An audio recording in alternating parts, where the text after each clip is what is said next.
Hello and welcome to the first episode of The Forecast. I am Derek Cook, joined here by my buddy Aaron Wells. Howdy.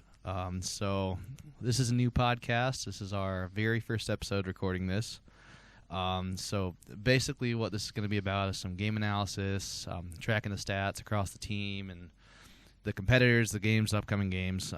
We'll do player profiles and all sorts of other stuff for you. We wear terrible hats. Listen, okay, I was removing a tire in an incorrect fashion from our van. Got the car jacked all the way up, and then had to realize the jack was bending, and then I had to bring it all the way back down and put the donut back on. Not in that order. Excuses. I put the hat on, and it... This is a bad hat. Yes. Welcome to the podcast about bad hats. Yes. Okay. Anywho, so I guess let's just get it right into this week's games. So we had hockey for her on Friday, and then Barbie night. Great game. Barbie night on Saturday. Both very good games. Those jerseys. Those are jerseys. Yeah, they were tough. Hey, listen, look, if we're gonna win wearing the Barbie jerseys, that's a great look to win. We'll just stick with it then. That's really, it's one thing to lose. It's also another thing to lose to a team in highlighter pink. So, good on for the rough boys. I think I would have been so in my head wearing something pink like that. I never would have been able to, I think, even make it out of the dressing room. So. Well, I was looking out there. Good on the boys. I was looking out there when they came out, and I was like, that's got to feel strange. That's tough.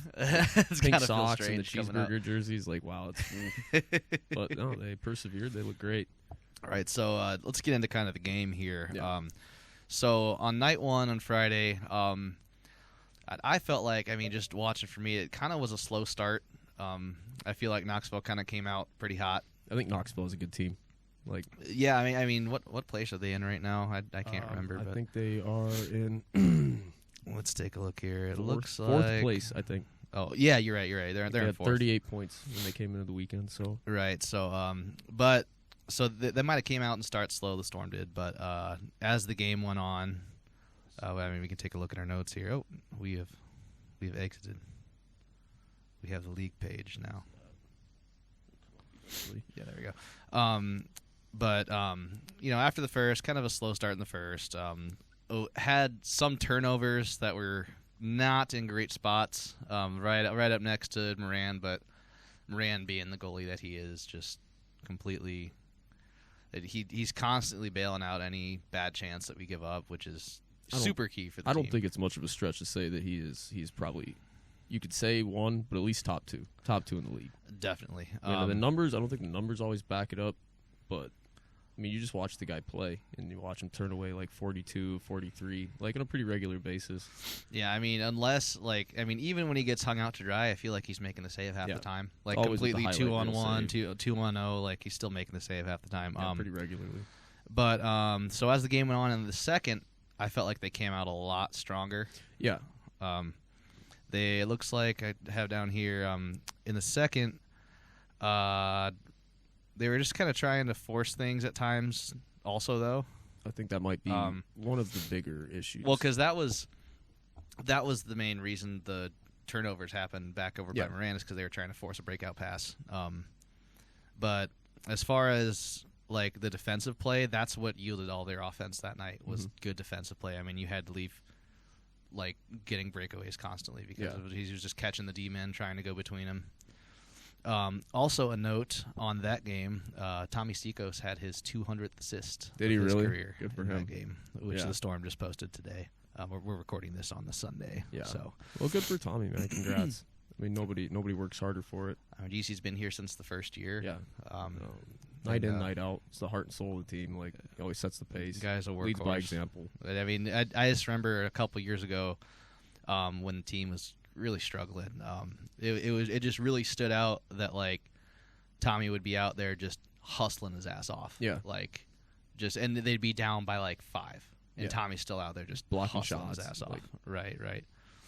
But boy, they battled back in that game, and getting into the overtime was kind of. Both teams played it pretty safe. I think, if I remember right, Leif had a breakaway in the overtime, but it looked like it was toward the end of a shift, so it was a pretty tough one. I think he curled back on it. Right, and then in the shootout, Leif with the just nasty move. I believe to beat Dinger. I never stopped believing. You heard it my. here first. What a move! Going that guy's going to 5-0. lead us to a championship. Well, and I guarantee think, it. And I think, as far as like where to shoot on Dinger, I mean, with the dude being the size that he is, I mean, up high, down low. I mean, the dude's legs are the size of the post. He's 3 bricks short of a brick wall. Like he's 89% of a brick wall. But it's unreal. I think at least 2 of the goals, maybe even 3 of them, were scored in the 5-hole.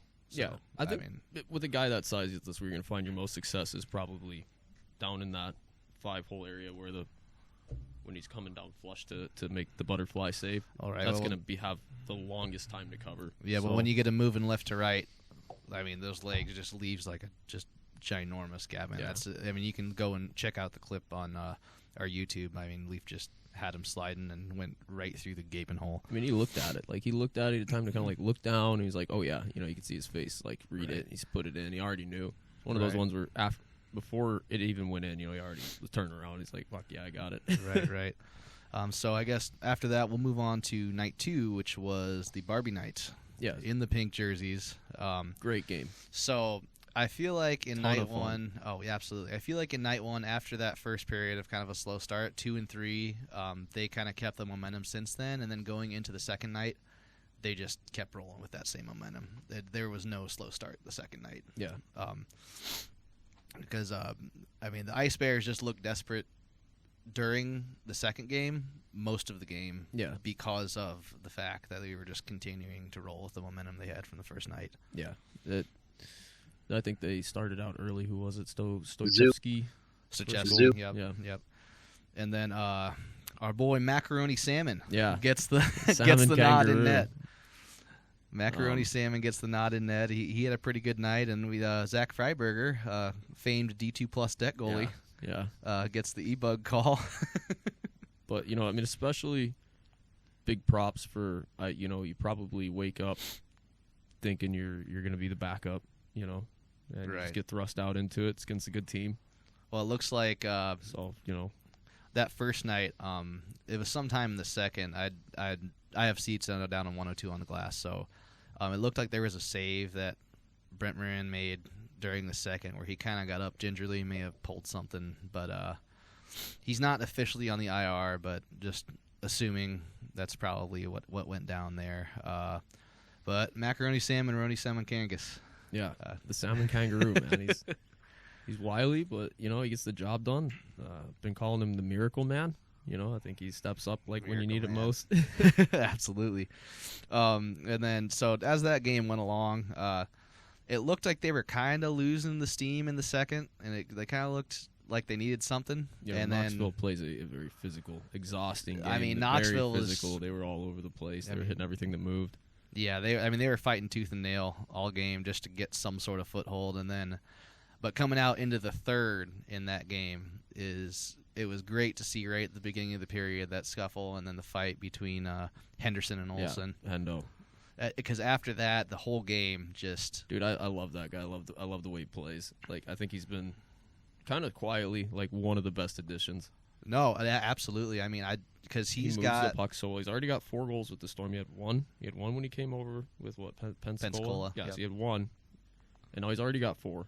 He drives the offense. Like, yeah. I mean, moves the puck really well. He plays good D. Right. I mean, I can't. He gets a couple fights now and then. Like, not a great big guy, but he goes at it. Like, yeah, you gotta respect that. I mean, he's huge addition. Because I mean, even at the end of the game, where they were blowing out. Oh, which game was that? It was one of the Thunder games where they were blowing out Roanoke. Yeah, I think it was the second game. It was at the end of the game. It was like 5-1. One of their guys took a run at him, knocked him over pretty good. They just went. He got right up. I watched him. He's like, "Want to go?" And they're like, "Yeah." And they just went off. And they, there's nothing at that point to fight for. The game's over. That guy went so far out of his way to go and hit him. It was like he's like, "Yeah, you're gonna do it again." You know? Yeah. Good message sent there. Yeah. But yeah, so after that fight, the game just took a drastic increase in energy and momentum, and they never gave it back. No holds barred for the rest of the game. Mike Moran getting in on the action there too, prior with the tackle, and then one of the Knoxville players took Leif down on the other end before that. We got clips of all this up on our YouTube. I believe the title on that video of all that happening is General Rabble-Rousing. General Rabble-Rousing. That's me, baby. But, yeah, so a great wins both nights by the boys there. And again, Leif, just outstanding. I guess that might lead us to the Player of the Week segment here. I believe. So I never stopped believing. It's you can't give it to anyone else. It's got to be Leif Mattson. He had 3 goals, an assist, 4 points, 10 shots, and he was a +3 with the shootout game winner and the game winner the next night. Honorable mention, Vanuden. Vanuden had a great weekend. Stojcevski. I really like those 2 guys and what they've been doing. Stojcevski had a nice one where he went backhand right up and over the shoulder. It was all him. He won it out of the corner. It just drove right to that.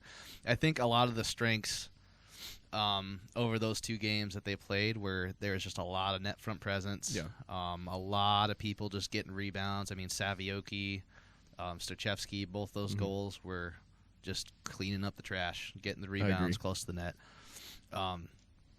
And with Nick being out right now, the net front, Huddy took a lot of that kind of net front shoving battles kind of thing that they have going on. It was nice seeing Huddy take down Kirkendall. Oh yeah, and just get in the full mount, just look down on him, and then get up and just too small, Kirkendall. Maybe next time. Yeah, I don't know though. You'd have to probably be at least 10 feet tall. Jeez, try to take Hudson down. The dude's all muscle. He's entirely he's so strong. He just does his thing along the boards, man. He finishes his workout, and I'm pretty sure then he goes and has another workout to cool down from that workout. This guy's an insane athlete, unbelievable. So following that up here, we're gonna go with each of our choices for Play of the Week. Why don't you go ahead and start us off with that? Play of the Week. We talked about Stojcevski's beauty backhand. Really particular about the backhand. It's my favorite. It's such a pleasant way to score. But, for me, it's definitely the shootout winner for Leif. 5-hole. 5-hole to win it, that's just too nasty. That was a beautiful goal. For me, I was very tempted to go with Leif's shootout winner as well. But one of the goals that really stood out to me on the weekend, the one I picked for Play of the Week, was Tyler Vanuden's goal on Mundinger. Yeah. In game 1, where he just backhand drove to the post, went backhand, back forehand, just shot in the empty net. Yeah. Just a beautiful play. That was good, and that play brought a lot of energy. Oh, no, absolutely. It was at a crucial time, too. I believe that tied it up. Yeah. Huge spark. Right, so now we're going to go ahead and bounce over to our standings check-in. Standings check-in. We see where we're at right now. Oh, we got it right here. I'm not sure what happened with the games today. Right, so this is as of Saturday. Okay. After their win on Saturday, the Storm sit at 6th place. They are 15-14-3, and they're 2 points behind the Dogs. But the Dogs have 4 games in hand on them. And then also notable, the Bulls are 2 points back from the Storm, right? But they do have 3 games in hand, so we're likely to see them pass up. Evansville is also 3 points back of us, but they have played the same number of games, so that's really going to be who we're fighting with here in the standings. Sure, though, it comes down to a tiebreaker. Evansville's had the number this year. Certain. So it's what are they 4-1 or 4-1-1 against the Storm? It's been strange this year with Evansville, because normally in the past years, the Storm usually do well against Evansville, right. But this year it seems to be a little different. They seem to be game they just have the number. A lot tighter checking. Matt Hobbs, the new captain. He's tough. Thorn in the side, for sure. Guy that you love to hate, and then he always just, I don't know, when he comes here, he brings it. So that's tough, Our buddies over on the Bruised and Battered podcast just interviewed Matt Hobbs. So bounce on over there and give them a listen and check out Matt Hobbs' interview. Good. Oh, it's great. So yeah, we're just at this point we're kind of trying to hold off the Bulls and Evansville. And hopefully keep moving up. It's doable for sure. So we're also going to go ahead and check in on the roster here and check in on the guys that are on IR. We don't have any sort of information on when they're going to be back or anything. Speaking of IR, it's nice to have Zhuk back. Yes. Oh my God. He brings so much energy.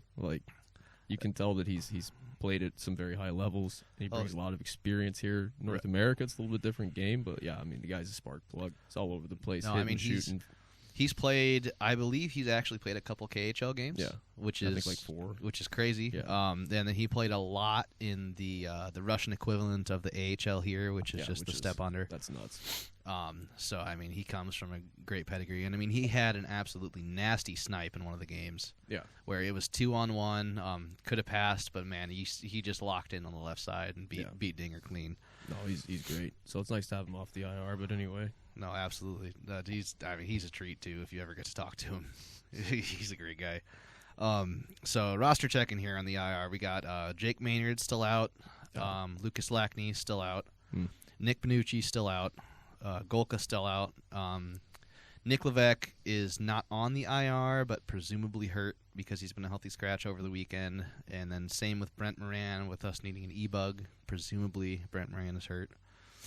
Currently on call-up is our boy, Savva Smirnov, on call-up with the Adirondack Thunder. I'm not sure if he's played more games since I last checked, but I think he's played 3 games for them so far. 4 last time I looked, okay. Yeah. And then, notably, as I reviewed, just to kind of see who all is not on the roster but also not waived, on team suspension still is Jan Salak, who was signed at the beginning of the year and has not played a game for us yet. I don't recall. I think I might have seen an authentic that said Salak on it. He was behind the bench for a handful of games. Yeah.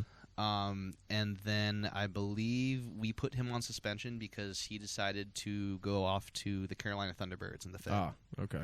So that's where Salak is currently, as far as I understand. But so we'll go ahead and move on to the preview of the upcoming games this week. Oh, very good. Which I don't know how much you've seen on it, but it is a Macon game away down there. Oh, boy. So we get to go ahead and say hey to our old buddy Chezzy down in Macon, our old buddy Bailey Birkin. Yeah, they've not been having a very fine year. Not quite. And then too also, because they look like they have a pretty good team. So and then also notably, their assistant coach is Phil Esposito. Oh, like the Phil Esposito. Something tells me no. But on the SPHL website, their assistant coach is listed as... I've seen that Phil Esposito character. Interesting. Okay. I don't think it is the one and only Phil Esposito. It's like a Philip Esposito or Phil John Esposito. I don't know. Speculating at this point, but I don't think it's the Hall of Fame Phil Esposito. So who knows? There's no way of knowing. We can't confirm. Possible. We can't confirm or deny, mostly because we don't have any idea. But the rumor mill. Yeah. Well, Macon has not looked good. Yeah, they haven't been having a great year. Or even a good one. Or I mean, definitely. Well, we got some information. Some information on Macon here. We have their leading scorer, whose name is Tao Ishikuza. Okay. So he's got 23 points on the year, 7 goals, 16 assists. Like every game I check in with them, he normally gets a goal. Yeah. So it's how many did you say? 7? He's got 7. He's got 16 assists. I must just have checked in on those 7 times. That must be it.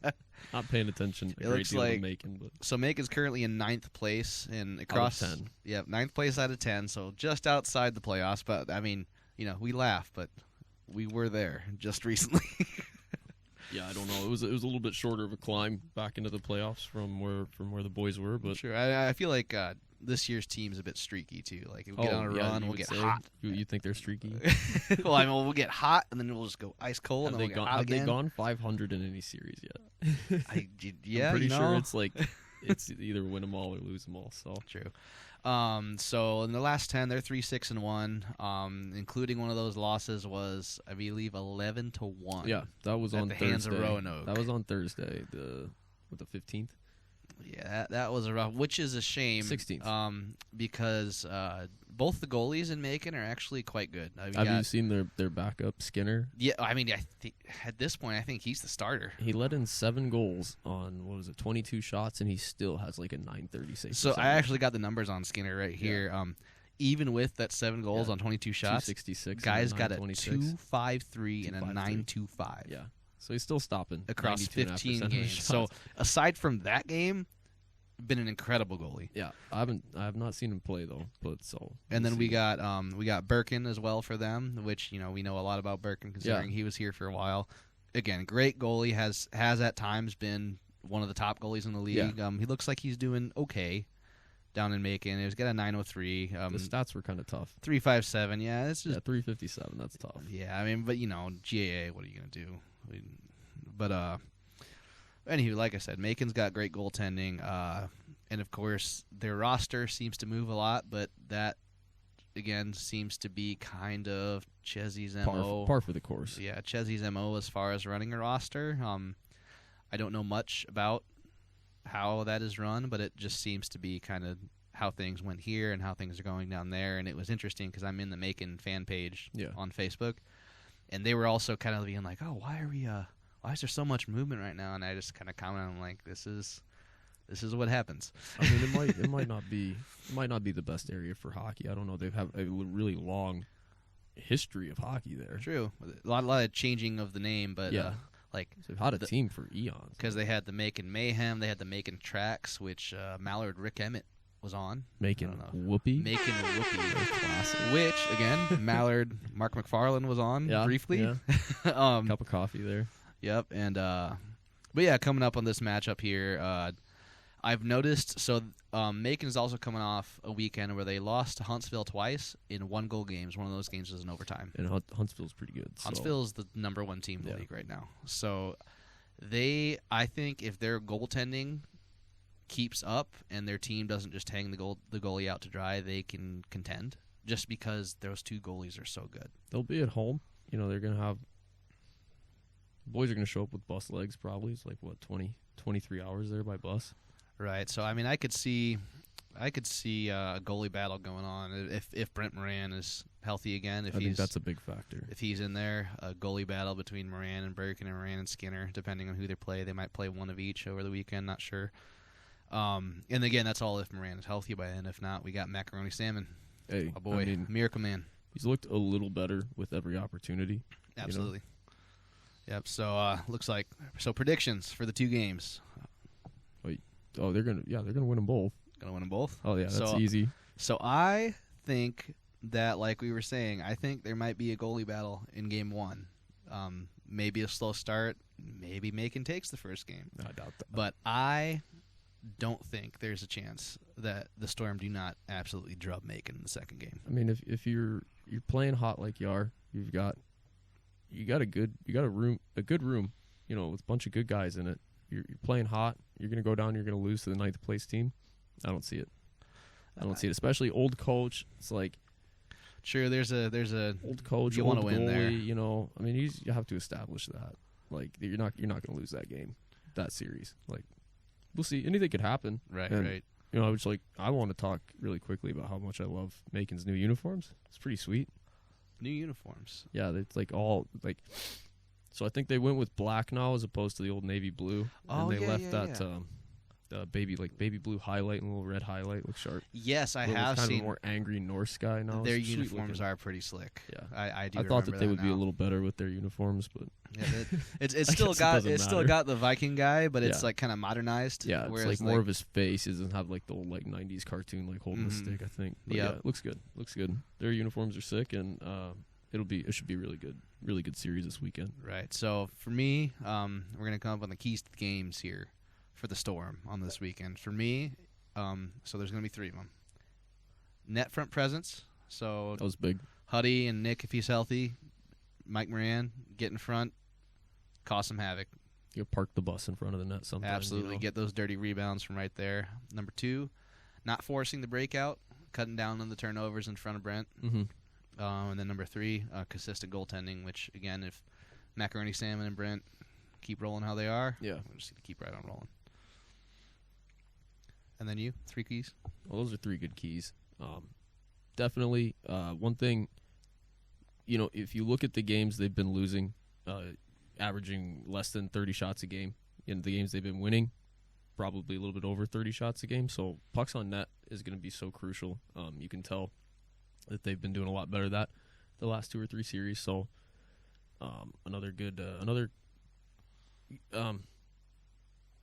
what kind of ties in with the with the breaking it out. No more, can't force a stretch pass so much. I know that's one thing that kind of keeps biting them in the bud, but yeah, I agree with you with both the shots and the breakout thing, because I have noticed that on the games that we lose, we don't seem to be taking very many shots. Yeah, and shots for the rebound are that's like one of my, like when I grew up playing, that's like one of the things that I excelled at. I just don't see a ton of, but you know, if you can snipe, you can rip it and snipe it. But shots for the rebound, get anything on net can go. So especially I think they have smaller goalies in Macon, so just get a good rip, see what happens. Right. Okay.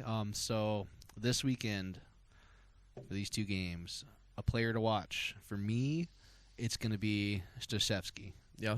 I think he picks up at least another couple goals. If not, maybe 1-1, maybe a 3-point weekend for goal and Stojcevski. assist, maybe. Yep. That'd be good. Henderson, Jordan Henderson. Yep. I love the way he moves the puck. He's a spark plug back there. I think all things could really run through him. So. Absolutely. So we're going to go ahead and move on to some social media questions we got. Oh, yeah. We just have a handful of them here. Let them rip. We got Ro Montana on Instagram asks, favorite hockey memory throughout Quad's history? Oh, favorite geez. hockey one. So that's all the way back to 95, 96. I think... I was pretty young for the championships. Me too. I mean, because, you're born 93, late 93, right? Yeah. So I remember the one in Asheville. The Asheville was good, but I didn't really, like folks were celebrating and stuff. Because we watched it on the TV. I think they showed it on KWQC or something like that. Yeah, they did actually, yeah. So they were pretty excited about that. Because that was a big deal back then. You didn't have Flow. You had local broadcast television, and then Howard Cornfield got him to go down to Asheville and hooked up a broadcast. Yeah. That was a big deal. So maybe the biggest one I remember is probably when they closed out their last game as the Mallards with a win. Yeah, that's a pretty good one. I mean, it's kind of sentimental, so I don't know. I don't know if it's the best, but it's the one I remember the best, probably just having a big impact. Right. For me, I think, and again, this is just for me, seeing them, I mean, they won it on the road, but seeing them win a playoff series as the Storm on the road. Okay, that's a good one, too. And I believe they beat Fayetteville for that. That was... I think that's the only one. Now that I'm thinking about it, yeah. So, it's a good one. That was amazing, because that was 21-22 when that happened, when they had Joe Silva, Carter Shinkarik, Shane Bennett. Played Peoria after that and took that one. Yeah. we don't talk about the round 2 against Peoria. Yeah, fuck Peoria. But yeah, that was pretty cool, because it kind of brought back something that had been missing from hockey around here, even in the ECHL Mallards time. Oh, definitely. Where it's like, the team could go. Like, they had the potential to win the cup, and I'm hoping that's what we got here with this current team. You would think so. Because there's just... With when the you win high level of players that they have. And in this area especially, like, if you can start winning playoff games and go to a championship, it's going to do huge things for your attendance numbers, huge things for the community. Absolutely. I mean, we got banners hanging up there. When those banners were won, the team was averaging 7,000, 8,000. Yeah, I mean, it was ridiculous. I remember a pretty distinct memory of sitting in the parking lot for about 40 minutes after one game, because there were so many people trying to leave at once. That's going to be my favorite QC memory, is the first playoff series win for the Storm. And then looks like we got another one here is Jordan Kennernecht from Facebook. From the outside looking in, Rail Yard Dogs fan here. Where do y'all compare the QC and Peoria rivalry to? You can use NHL rivalries as an example. I don't want to do that, because I don't have any positive things to say about that. So that's been pretty. I have an older brother who's 11 years older than me, and when he would pick on me, it wasn't much of a rivalry. So for me, as you know, and they do not know, I am unfortunately Leafs fan. Yeah. So for me, it is the Maple Leafs and the Boston Bruins. Or maybe you guys just like rivalry with like winning any games. Because it's the Boston Bruins, because we'll beat Bruins them sometimes in Game 7. Like we'll sometimes beat them. Like the Maple Leafs will sometimes beat the Bruins, and it is sweet. It is sweet when they beat them. 1 through 6, you might beat them, but it's just when you really need it, it's just you're like what's going down. If there's a 7, there's a 7 at the end. You know what's happening, and it's brutal. But hopefully we can work towards not having that happen. One thing when we play Peoria again that I would love to see and that I hope happens, Cole Crowder, who we recently picked up, former Peoria player. Huge. I would love to see Cole Crowder go with Trudel. Yeah, I think that would be a great fight. That would be a good fight. He's a thick kid.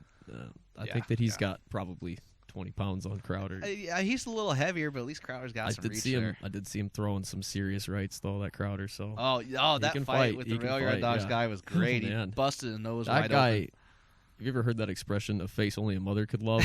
He was looking all sorts of beat up after he had a strange name, too. I think his name was Gerduckis. Gerdunkins or something. Yeah, Gerduckis. No, Gerduckis. I think that's what it was. Number 6. Huge dude, too. Like, unreal. Oh, yeah. So, and then we got a last question here from our buddy Tucker Hansen of the Hansons. How are you doing, bub? So we have Tucker here. What's your all-time Mallards starting lineup? Oh, Christ. Oh, man. Well, a lot of the same numbers there. Yeah, I mean. So starting the net, it's pretty easy. It's going to go Sergei Zvyagin. Naturally. Which we have the stick up here on the wall. So fun story about that stick. That is the stick that was used in Quad City's first ever playoff win against, I believe, Muskegon. Yep, they won 5-3. It's written right there on the blade, signed by the team. But Sergei in net. Honorable mention, probably Dimaline and backup. Well, then we go defenseman. I don't think you can go any other direction, but Terry Toporowski. Scary Kerry Toporowski. Yeah, I said Terry. Kerry Toporowski. Scary Kerry Toporowski, number 77. Nobody tougher. Nobody tougher. Absolutely. And then, what about on the other side for D? Gulash, Garry Gulash. Yeah, Scary Garry, Scary Garry, and Scary Kerry back there. That is a terrifying blue line. Some size for sure. some big rips from the point. Jeez. And then up front, right wing probably go McFarlane. Yeah, I mean that's an easy choice. Steve Gibson, center. Yep, agreed. Hugo Proulx, left wing. Hugo Proulx on the wing, yeah. I think I like that. For me, I think in net, I may go with Dimaline over Zvyagin just because... He had really good numbers. Yeah, he had good numbers, and he's just a little bit bigger. I mean, we all, Sergei's pretty small. The size back then, they were, but I don't think Dimaline was very big, like, comparatively. He wasn't much bigger. He's a little bigger, but... Zvyagins, I think, like 5'8". Yeah, he's small. I've got a jersey of his you can wear, like... you can just, like, put on in the morning, like, It's very small, So I'll go with Dimaline in net. I'll also have Topper there on the back end. Yeah. I think I'm going to have Brian LaFleur. Yeah? Brian LaFleur on the back end. Flower? Yes, Flower on the back end. I think that is going to a lot of offense, whereas Kerry can just sit back and face wash guys with Ben Gay. Up front, I think I'm going to have Hugo at center, Mac at right wing, and then at left wing. And again, these forward positions may be off. I'm not 100% on who played what side. Yeah, I don't quite. I think I might put Freddie Nasvall on left wing. Freddie Nasvall, little Viking. You'd earn some bonus points if you'd have gone with Stojcevski there. Stojcevski. Stojcevski was the best name. Stas. All right. So that, I believe, will wrap this thing up to a close. Thanks for joining us for the very first episode. Kind of just testing the waters here, seeing how we do. Thanks for listening. Yeah, we'll catch you next time. Thanks for coming out. See you next time.